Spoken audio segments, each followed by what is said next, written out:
Hello students, I hope you are well. Online study के तहत आज हम क्लास थर्ड का सब्जेक्ट इंग्लिश में lesson number 3 walking with grandpa करेंगे। जो लेसन हम पार्ट 1 में रीड कर चुके हैं और पार्ट 2 में हम इसके एक्सरसाइज के कुछ क्वेश्चंस कर चुके हैं और आज है पार्ट 3।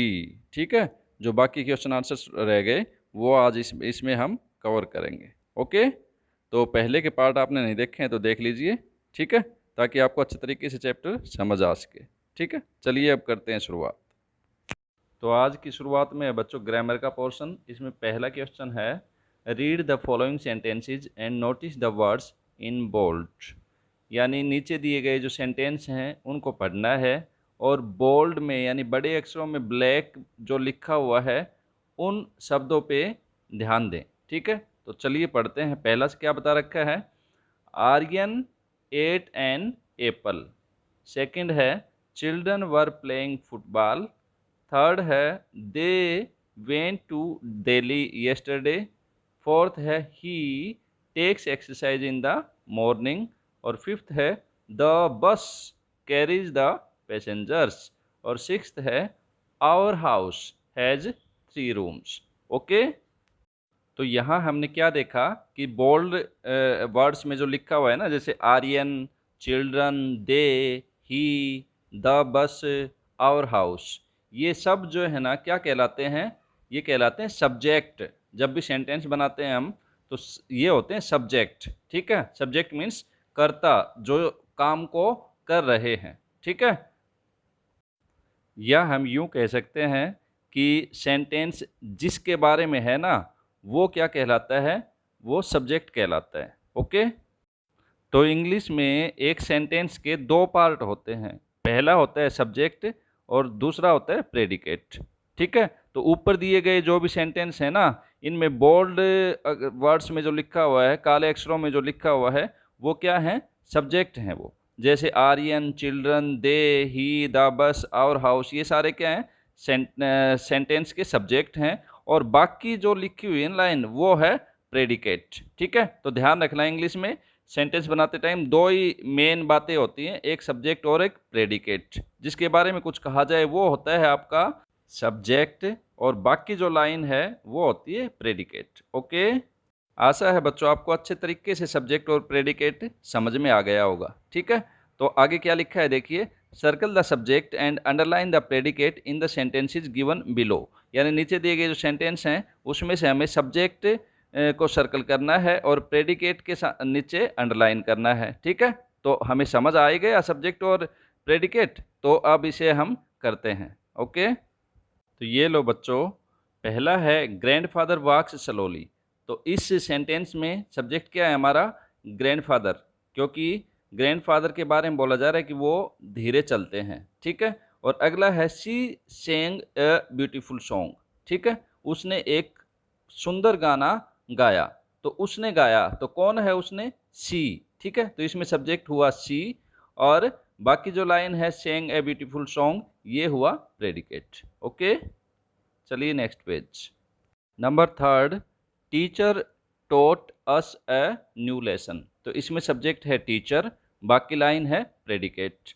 फोर्थ है गीता स्पीक्स इंग्लिश फ्लुएंटली। इसमें सब्जेक्ट है गीता, बाकी लाइन है प्रेडिकेट। अगला है lion is the king of jungle. इसमें लोयन क्या है, सब्जेक्ट है और बाकी लाइन क्या है, प्रेडिकेट। सिक्स्थ है our house is very big.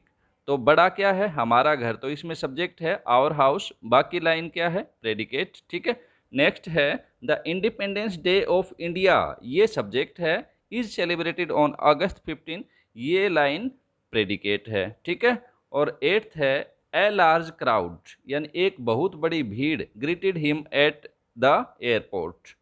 ठीक है, तो ए लार्ज क्राउड ये क्या हुआ, ये आपका सब्जेक्ट, और greeted him at the airport क्या हुआ, ये हुआ आपका प्रेडिकेट। ओके, तो कहने का मतलब क्या है बच्चों, यदि हमें सब्जेक्ट ढूंढना है तो हमें ये देखना है कि सेंटेंस में यानी वाक्य में किसके बारे में बात की जा रही है। ठीक है, वाक्य किसके बारे में है। ठीक है, जब हमें ये पता लग जाए ना कि भाई वाक्य किसके बारे में है, तो वही हमारा क्या होता है, सब्जेक्ट। ठीक है, चलिए अब नेक्स्ट। यहाँ क्या कह रहा है बच्चों, fill in the blanks with the words from the help box. नीचे हेल्प बॉक्स है, इसमें कुछ वर्ड्स दे रखे हैं, इसमें से आपको वर्ड्स को चूज करके नीचे जो खालिस्तान हैं वो भरने हैं। ठीक है, तो चलिए करते हैं।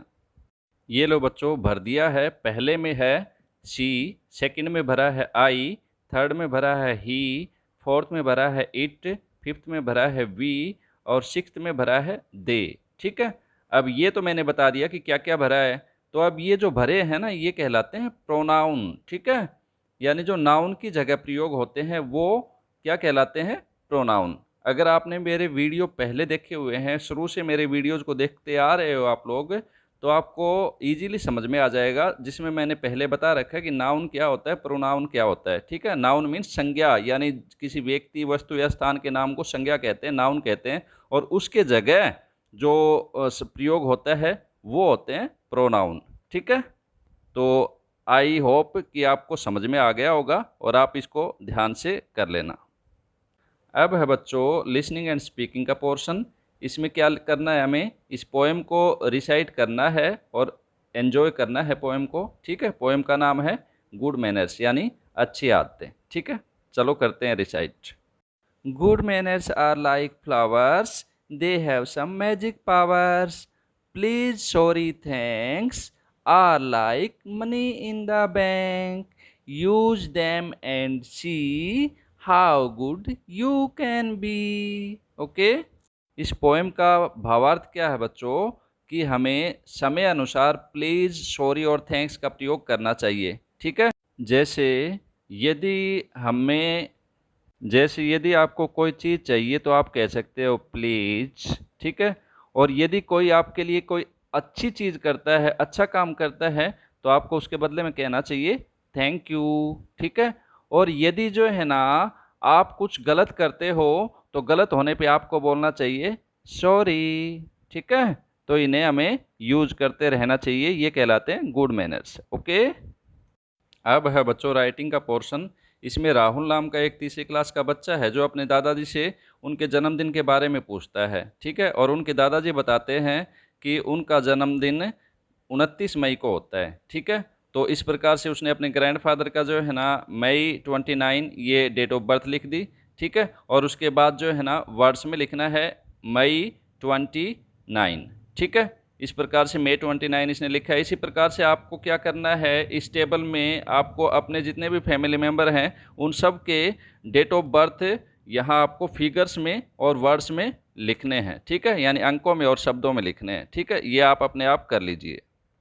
अब क्या है बच्चों, यहाँ कैलेंडर है, जनवरी से लेकर दिसंबर तक 12 महीनों का कैलेंडर दे रखा है। तो जो आपने फैमिली मेम्बर का जो डिटेल लिखी है, डेट ऑफ बर्थ लिखी है, वो आपको उस महीने में जाके उस तारीख को सर्कल करना है, गोलदारा करना है। जैसे दादाजी का 29 मई का था, तो यहाँ पे क्या है, मई के महीने में जाके 29 को सर्कल करना है, यानी गोलदारा करना है 29 तारीख को। इसी प्रकार से आपको टोटल ये कंप्लीट करनी है। ठीक है, ये भी आप खुद कीजिए। अब इस पोर्शन में क्या है बच्चों, यहाँ एक गेम खेलना है जो हम क्लास में ही खेल सकते हैं, यहाँ तो आपको नहीं करवा सकते।